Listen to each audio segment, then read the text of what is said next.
It is nearly week 11, which means there are only a couple of weeks until the fantasy playoffs, and that means it is more vital than ever to nail the waiver wire and get the players that you need for that vital championship in just a few weeks. In this video, we've got 8 waiver wire pickups that are going to help you win that championship. Let's get into it. The first guy on my list and the cover star for this episode is someone that I think is one injury away from being an absolute league winner. This is Trey Benson, rookie running back. He was actually my RB1 in the most recent class, just slightly ahead of Jonathan Brooks. I loved what I saw from Trey Benson as an all-round prospect and was delighted when the Cardinals selected him very early on. Obviously not for my personal fandom as a Rams fan and with our struggling rush defense, or struggling everything defense except that pass rush, but I'm not talking about the Rams here, but just to have him on an offense that we thought could have potential to be great. And as we saw with them completely blowing out the Jets on Sunday, this Cardinals offense is truly fantastic, or can be, is being run really well by Drew Petzing. James Conner still outrushed him and out-targeted him, but it was much closer than it has been. Now, obviously, the game got a little bit out of hand later on, so they might have pulled James Conner, but Trey Benson still saw a career-high 12 opportunities on the day with 10 carries and 2 targets. He actually he outrushed. James Conner had more rushing attempts, but Trey Benson had more yards on the ground. And the crucial thing for Trey Benson is that he is a James Conner injury away from being the full down workload in a fantastic offense. He didn't start the season off very hot. It wasn't fantastic for Trey Benson running behind Emery DeMarcado. Out of the bye, it seems very clear that Trey Benson is the RB2 on this team. James Conner is always going to get his.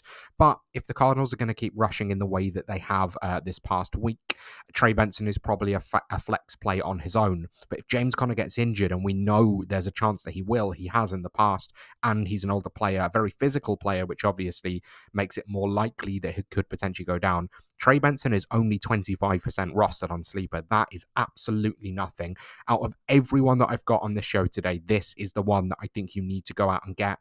In the fantasy playoffs, you need to make sure that your bench is loaded with upside. You want players that can come in and start. There is no point having a player just on your bench, just in case, there might be sort of a wide receiver 5 level play. If you can plug them in, you want your bench loaded with players that are going to win you leagues. And if James Conner gets injured, Trey Benson is a league winner. The next guy that I have is someone that I was really into before the season. I didn't have much J.K. Dobbins. I followed the money, and I thought Gus Edwards was going to be the guy. He did get injured very early on, but even before then, it seemed more likely to me that J.K. Dobbins was going to be the one that they ran. Now with Gus Edwards activated off IR, it was relatively even. Gus Edwards didn't see anything through the air. He's unlikely to see anything through the air, but it was relatively even. J.K. Dobbins just getting a couple more rushing attempts than Gus Edwards. The issue here is that it does cap the upside for both of them, but obviously Dobbins has been injury prone in the past. This is one of the best offensive lines in the NFL and one of the best rushing offenses in the NFL. Normally Justin Herbert isn't going to run goal line carries, and I think that when both these backs are healthy, as Greg Roman showed when he was in Baltimore, Gus Edwards is going to be the one who's more likely to get that goal line work. This is a good offense. They're likely to be in the red zone a relatively large amount, and he's rostered less than 50%. A lot of people dropped him when he went on to IR. If they didn't have that many spaces with all of the IR spots that have been needed this season, he just would have been dropped for waivers. So it's definitely worth checking whether or not anyone's moved on from Gus Edwards. In comparison to Trey Benson, the upside isn't there, but the floor is way higher.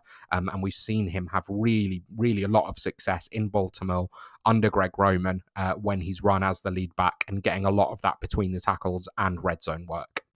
If you are enjoying this video and you want to see a lot more like it, I would really like if you could consider liking and subscribing.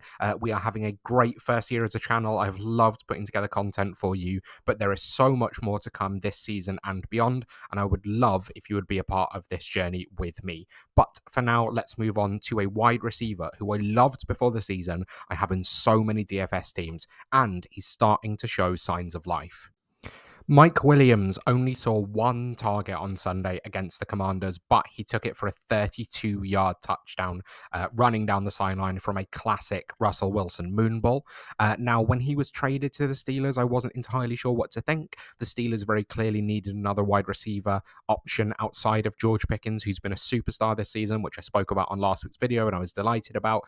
Mike Williams fits Russell Wilson's skill set really well. I saw some beat reporters saying on Sunday, it might have been during the broadcast, that if you were to pick two wide receivers in the league to pair up with Russell Wilson for that moonball, there's a chance it would be George Pickens and Mike Williams. So I love the move that they've made to go and get him. Obviously, he barely saw any snaps this week, but he's going to be the wide receiver 2 on this team so long as he's healthy. He is by far the most talented wide receiver aside from George Pickens. And to be honest, even potentially competing with George Pickens, talent has never been the issue for Mike Williams. The crucial thing here is that a lot of people dropped him when he was failing on the Jets. He is down to 20% rostered on Sleeper, and I think that connection is only going to get stronger between him and Russ as the rest of the season continues. This Steelers offense is good. This Steelers offense is really good. Running the ball and passing the ball, it's looked much better since Russell Wilson came in, which is quite funny for any Justin Fields truthers out there. Their next opponent is against the Baltimore Ravens. Now, I don't expect them to win that game, but you can pass on the Baltimore Ravens. Just look at Jamar Chase. If you played against him in any league last week, you'll know that you can pass on the Baltimore Ravens. I wouldn't be surprised to see the Steelers manage to get a few deep balls in there, and I really wouldn't be surprised to see Mike Williams come down with a couple of them as well. And yeah, available in more than 75% of leagues. That's quite enticing for me down the stretch. From one Mike straight to another, and another one sort of big-bodied guy who's changed teams a couple of times, who has finally found an offense where they are thriving.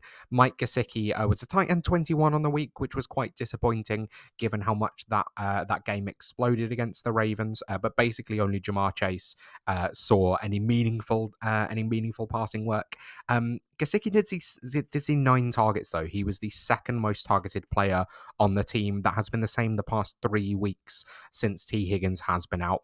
Mike Gesicki is available in just under 50% of leagues, which is strange. People should be more onto this. He is starting as the slot wide receiver. People have said about Mike Gesicki for years, since he was back in Miami as well. This guy is not a tight end. He is a big slot wide receiver. He's just a large wide receiver. He's playing in a great offense and in one that I was going to say needs another option outside of Jamar Chase when T. Higgins is out, but maybe they don't if Jamar Chase is going to have more receiving yards than a lot of quarterbacks had on Sunday. But Mike Gesicki has huge amounts of touchdown upside on days when everything doesn't go to Chase, when they have to spread the ball around a little bit. He is the second passing option on a truly elite offense. It's just the defense that's letting them down. T. Higgins, we don't know what's going to happen with him. I think there's a decent chance he never plays a game as a Bengal ever again, because why would he? When he doesn't have a long-term contract, he can just keep saying that he's not feeling 100% right and then see out the rest of his deal with them. That's the problem with the franchise tag. But with him available in just under 50% of leagues, it's worth going out and checking whether or not Mike Gesicki is available, because he is going to be a tight end 1 the rest of the way down the stretch. Audric Estime was the running back 35 on the week, which isn't hugely exciting, but if you look at some of the underlying data, it seems quite clear that he's taken over this backfield. If you look at this last week, he saw an 82.4% backfield carry share and 2 out of 3 red zone carries, which is pretty exciting for an offense that actually has been able to run the ball at will all season. Now, if you've been paying attention, if you've been watching this channel since the beginning of the season, I highlighted 4 running backs that I thought were underpriced. Audric Estime was one of them. So if you've been paying attention right since the beginning and held on to this guy, it might finally be the time for that to come good. It was always going to be post-buy or down the stretch, or once he could stop fumbling as well. Javonte Williams saw 1 carry in this game. Now, Audric Estime obviously didn't have the most successful day, but he outcarried any other running back by over 10 carries. And going for 55 yards isn't too bad against one of the best rushing defenses in the league, and in a game where they probably had to throw the ball more than they wanted to. This is a good rushing offense. Bo Nix has been really getting it done on the ground. Javonte Williams has had his work, but with Audric Estime potentially taking over the backfield, this could be it. This could be a starting running back the rest of the way in a good rushing offense and in a surprisingly good offense as well. And he's just 7% rostered on Sleeper. Behind Trey Benson, this is probably my second priority waiver pickup of the week. I think Audric Estime profiled as sort of a bruising back who can carry the ball through contact. I think that's the kind of guy that Sean Payton wants. It's more the Mark Ingram than the Alvin Kamara. He's unlikely to see a huge amount through the air, but similar to Gus Edwards from earlier, if he's going to get the red zone work and if this offense is going to be able to move the ball, there's no reason why this guy can't be an RB3 or a flex down the stretch. On to this week's wide receiver 2 behind Jamar Chase, obviously Marquez Valdes-Scantling or MVS, going for 2 deep touchdowns. Now, I've included him quite late on in the video because I don't want people to go too insane over MVS. There is some upside here because the Saints are one of the only offenses that have a designated deep threat. Obviously, that was Rashid Shaheed until he got hurt. People theorized it could be Mason Tipton, but instead it was MVS, who was picked up off the streets a couple of weeks ago. He was on the Bills before then, and he went for 2 deep touchdowns. Now, you can see he's really low rostered on Sleeper, but I've not suggested putting in any FARB for him. This is kind of the MVS experience. He's a pure deep threat wide receiver, and every now and then he's going to go for a long touchdown. You're going to be gutted that he wasn't in your lineup. But most of the time you're going to be gutted that he was in your lineup because he's not going to do anything. If he can win out this role and if it's clear that he's going to produce like Rashid Shaheed, it might be someone worth keeping an eye on. But if you're going to pick him up, I'd only be looking to start him in a matchup where you are in need of an absolute miracle. If you find yourself sort of 30 points down with one player left to play and you have a choice between, a decent RB2 or MVS, he does that ceiling in him. He just also has a 0-point floor. So he's not someone that I'd be wasting a huge amount of FARB on or any FARB on, to be honest. But he's definitely someone worth keeping an eye on if he has 100% won that role and is going to be the wide receiver 1 in the deep role on the Saints for the rest of the season. Since he got the starting job in Pittsburgh, Russell Wilson currently has 2 top 10 finishes and 1 QB24 finish. In his first week, he finishes the quarterback 3. This is a guy who is going to be able to move the ball through the air. He looks much more like the Russ of old. Although his second season in Denver, Russell Wilson played well. People just weren't paying attention because Denver were so bad. But he has really thrived since taking over the role. Now, the roster strip on Sleeper that you're seeing is from 1 QB league, so it's going to be much higher in Superflex, but this is someone you can look to stream week to week if you are struggling at quarterback. He's going to be throwing those deep shots. He probably doesn't have the highest weekly ceiling just because they're going to run the ball a hell of a lot in an Arthur Smith-led offense, but as I was talking about with Mike Williams earlier today, they're playing the Ravens coming up. The Ravens secondary has a lot of history being shredded this season, which is a little bit of a worry for their Super Bowl hopes, despite how well Lamar is playing. I think Russell Wilson is going to be absolute wheels up in this game and potentially down the stretch as well.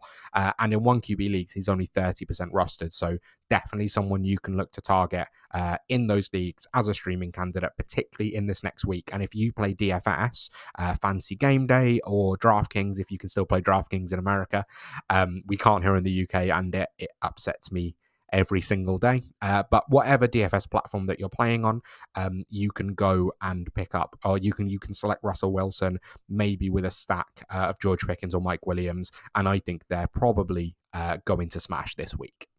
In the last 2 weeks, the last guy on this list, Mack Hollins, has finished as the wide receiver 26 and wide receiver 20. Now, you can see I've listed him, he's 0% rostered on Sleeper. That doesn't surprise me. And I've listed him for not a huge amount of FAB to be picked up with. The main thing here is that the Bills are incredibly injury-ridden on offense. Dalton Kincaid, we just saw go down with an injury. Not sure what's going to happen there. Amari Cooper hasn't been able to stay healthy since the week 1 performance. Curtis Samuel's having a little bit more of a role. Keon Coleman is also out injured, but there's so much uncertainty in this Bills receiving core.